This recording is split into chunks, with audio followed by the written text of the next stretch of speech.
First, I want to say thank you to NYU, the center, as well as Professor Denon for this opportunity to speak. Second, also, I need to provide a disclaimer. The opinions I'm about to express are my own. They do not represent anything approved by the Congressional Research Service. They most certainly do not represent the opinion of the U.S. Congress.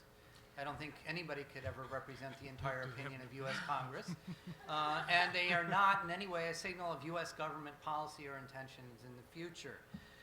It's a pretty standard disclaimer I use when I speak because it's interesting how often people think I might be doing one of those multiple things. I'm going to briefly touch on 4 topics. Before I get into that, it's interesting, at dinner last night, we found out we were using completely different definitions of what we're going to talk about in shadow banking. In part, that's because my interest is driven by what Congress is interested in. So I'm actually more interested in the underground / illegal type of financial transactions that are taking place rather than the innovation that is taking place within the legal financial institutions or legal environment. So you can say we're complementing each other rather than disagreeing. I think would be a better way of putting it. Okay. My 4 brief topics are some general observations I want to make about China's economic reforms process and some basic features about China's banking system that I think should be brought to mind. Sort of my feeling of the response of the regulatory environment or the authorities in China to the emergence of underground banking, to keep things distinguished here. And then I will go out on a limb and make some observations or expectations coming out of the 3rd plenum, since that didn't come up. And I'll try to be as brief on each one. Okay, first, on China's economic reforms, as my gray hair sort of reveals, I've been sort of watching China for 3 decades now, and I think that's the first thing to bear in mind.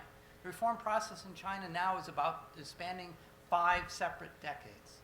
This is a gradual process. This isn't a major shift. There's a tendency in China not to do major shifts.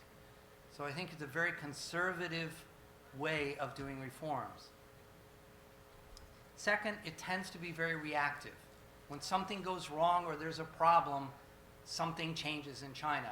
And it's interesting, our luncheon interview, he sort of talked about that. There's a tendency, when there's a problem, you do something. Otherwise, you sort of coast along and how things are going well. China, I think, generally fits within that pattern. Third, I love Deng Xiaoping because he had so many quotes that could be taken 2 ways.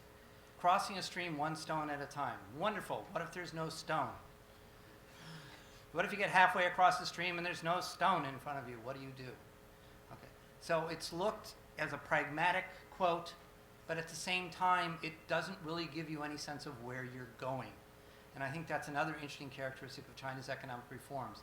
I don't think there's been that vision thing out there ever. There may be some general consensus on what they're trying to achieve, but it's not a reform process driven by visions. I'm going to make the assumption in my analysis, I'm being sort of upfront as an economist on what my assumptions are. Those are my assumptions on how I analyze reform in China, that it's going to have these characteristics. Life is great, it may change, and I sort of enjoy that if it does happen. Real quick on China's banking system. I would say that many of us who are older can also remember back in a day where in the United States there was market segmentation. Commercial banks did this. And then there were banks that took care of private accounts. And there were credit unions. And there were savings and loans. China's still like that. It operates that way. It hasn't gone through the transformation we've gone on here. So the big 4 serve a particular community.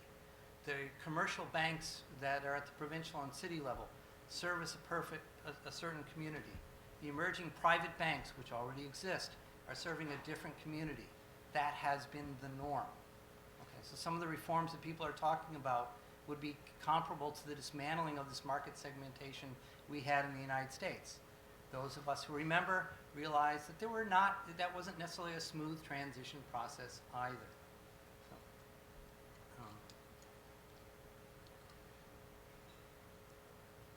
Second thing that I want to talk about in China's banking system, there has been, in my perception, a gradual effort to try to separate ownership structure from operational management. ownership, who owns the equity in the state, is a separate issue from who actually runs or manages the bank. And I'll come back to that in the future, but in my presentation. And third, in the regulatory environment in China, having met with the China Banking Regulatory Commission and other officials in China on a few occasions, they are very conservative bankers. They're like bankers in the United States in the 1950s. So to ask them to do major changes is going to be an attitudinal shift for them. Shadow banking, or what I'm really more concerned about, underground banking. We've had some estimates on shadow banking in general. On the underground banking, estimates are all over the map. Nobody knows how big it is. I'm not even going to try to come up with a figure, but the concern is that it's big. But even more to the point, what the concern is that this activity going on off the books, off the records, off the radar screen may pose a risk to the existing banks. And I think it was once that was recognized, and the situation in Wenzhou in 2011 was sort of the wake-up call to the financial institutions in China and leadership in China, was that this activity, which previously we had thought was inconsequential, is very consequential, or may be very consequential. And so we are now seeing a reaction to that. It takes time for these things to roll out. I think the response has been very typical, going back to my assumptions. It's been gradual. They've been doing a lot of research. They've been looking into it. They've made some incremental changes in the regulatory environment to try to get some control over this underground banking activity that's going on. It's been reactive. They deal with the problem as it emerges. They haven't been trying to anticipate or come up with a plan so much in the future. And then third, it's been designed to try to create incentives for the parties involved to behave in a manner that is considered appropriate under the institutional constraints so that the financial system can continue to move forward. In other words, eliminate the threat by creating proper incentive structure. Now, on to the third plenum, which, and much of this is based on the communique and decision, although they're not official translations. And to a certain extent, I think I'm going to echo some of the comments that Professor Naughton so wisely gave us this morning. No one knows for sure exactly what the details will be, and nobody can tell exactly what's going to transpire. I can't talk about my expectations. And I think you can see some evidence of what might be coming down the road in reading the language of the communique, both in English and in Chinese, although you always have to be careful reading between the Hanzi in text. Okay? First, on markets. Everybody focused on the term decisive role. I think they forgot to look at the end of the sentence, where it talks about with respect to resources.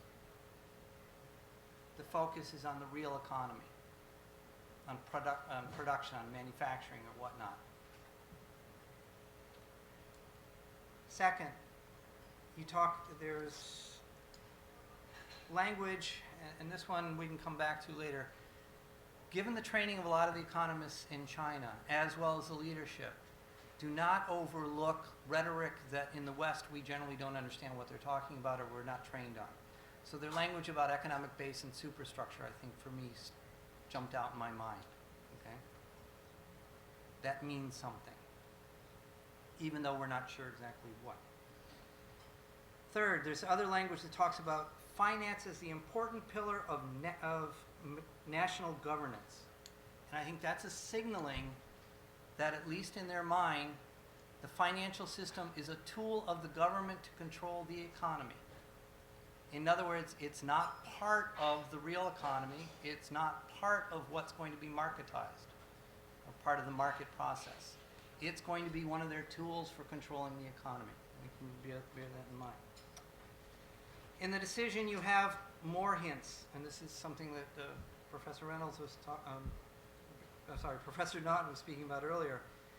Mixed ownership economy. We already have that operating in the banking system. I think what we're going to see going forward is that more of the financial institutions will be operating under this mixed ownership structure. partly because the more mixed it becomes, the less you have direct mechanisms whereby the government control the financial institution. Because the other thing that I think you see language about is the idea of developing a professional managerial system. So my last expectation is you're going to see in financial institutions an effort to try to establish a cadre of banking financial professionals who run the financial system. You're going to have a mixed ownership structure whereby the governments at various levels aren't going to be involved in the day-to-day operation of the bank. That's what I think you should expect in terms of financial reforms in China. So notice things that I didn't say. Interest rate liberalization. Okay? Or I'll stop there, but that's sort of my quick read on where we are coming out of the third plenum. Thank you very much, Michael.